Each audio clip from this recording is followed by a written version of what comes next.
السلام علیکم ورحمۃ اللہ وبرکاتہ۔ بسم اللہ الرحمن الرحیم۔ عزیز طلبہ، بہشتی زیور میں ہم کل 18 مسئلے تک پڑھ چکے ہیں۔ مسئلہ نمبر 19 سے آج کا سبق شروع ہو رہا ہے۔ عزیز طلبہ، مسئلہ نمبر 19 میں یہ بیان فرمایا گیا ہے کہ اگر چمڑے کے موزے میں یا جوتے پر کوئی دلدار نجاست نہیں لگی تو اس کو بغیر دھوئے اگر پاک ہوگا یا نہیں ہوگا۔ تو اس مسئلے میں بیان فرمایا گیا ہے کہ اگر پیشاب کی طرح کوئی نجاست جوتے میں یا چمڑے کے موزے میں لگ گئی تو وہ بغیر دھوئے پاک نہ ہوگا بشرطے کہ وہ نجاست دلدار نہ ہو۔ مسئلہ نمبر 20، اس میں عزیز طلبہ یہ بیان کیا گیا ہے کہ کپڑا اور بدن کیسے پاک ہوگا اگر اس پر دلدار نجاست لگے یا بے دل نجاست لگے۔ تو اس مسئلے میں یہ بیان فرمایا گیا ہے کہ وہ فقط دھونے سے پاک ہو جاتا ہے۔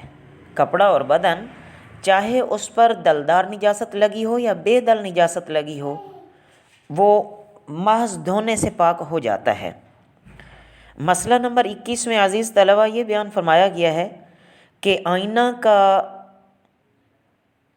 شیشہ اور چھری، چاقو، چاندی سونے کے زیور وغیرہ ایسی چیزیں جو ہیں وہ اگر نجس ہو جائیں تو وہ کیسے پاک ہوں گی۔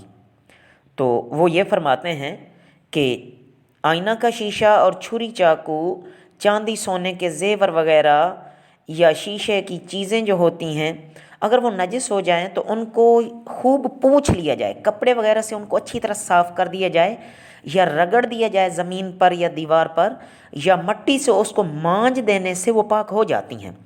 ہاں البتہ اگر ان پر کوئی نقش وغیرہ بنا ہوا ہو تو پھر ان کو دھونا چاہیے، بغیر دھوئے وہ پاک نہیں ہوں گی۔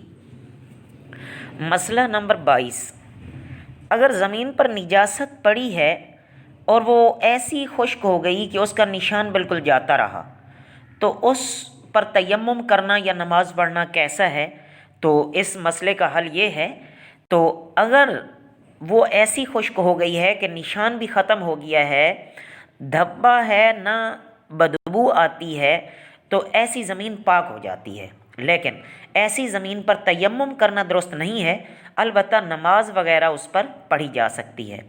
ہاں البتہ اینٹیں یا پتھر، چونا یا گارے سے زمین میں اگر اینٹیں وغیرہ یا پتھر جو چونے یا گارے وغیرہ سے زمین میں جما دیے گئے ہوں کہ اگر وہ بغیر کھودے زمین سے جدا نہیں ہو سکتے تو ان کا حکم بھی یہی ہے کہ نجاست کا اگر نشان ان پر باقی نہیں ہے تو وہ پاک ہو جائیں گے۔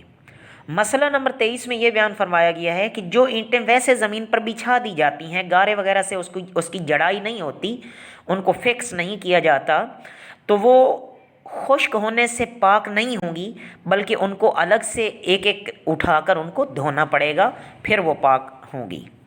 مسئلہ نمبر 24 میں یہ بیان کیا گیا ہے کہ گھاس کا حکم کیا ہے کہ اگر گھاس وغیرہ پر نجاست لگ جائے تو اگر زمین پر جمی ہوئی گھاس ہے تو اس پر نجاست کا نشان وغیرہ جاتا رہتا ہے، وہ خشک ہو جاتی ہے نجاست، تو وہ گھاس بھی پاک ہو جاتا ہے۔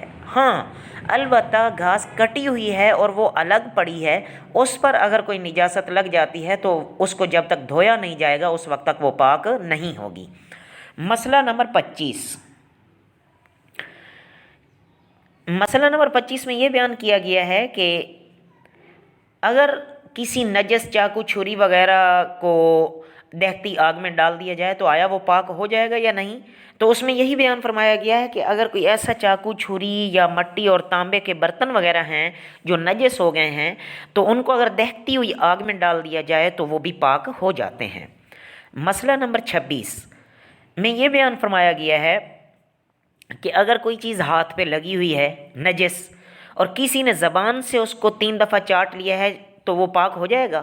تو فرماتے ہیں ہاں اس طرح بھی وہ پاک ہو جائے گا، مگر چاٹنا منع ہے کیونکہ نجس چیز کو چاٹنا نہیں چاہیے۔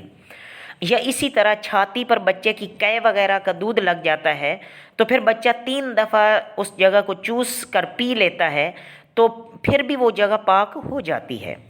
مسئلہ نمبر 27، یہ بیان فرمایا گیا ہے کہ اگر کورا برتن، جیسے یہ کورے گھڑے ہوتے ہیں، وہ نجس ہو جائے اور برتن نجاست کو چوس لے تو آیا اس کو صرف دھو دینے سے پاک ہوگا وہ یا نہیں ہوگا؟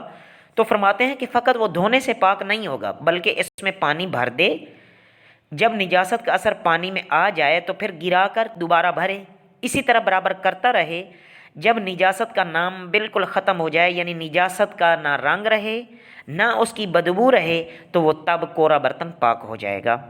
مسئلہ نمبر 28،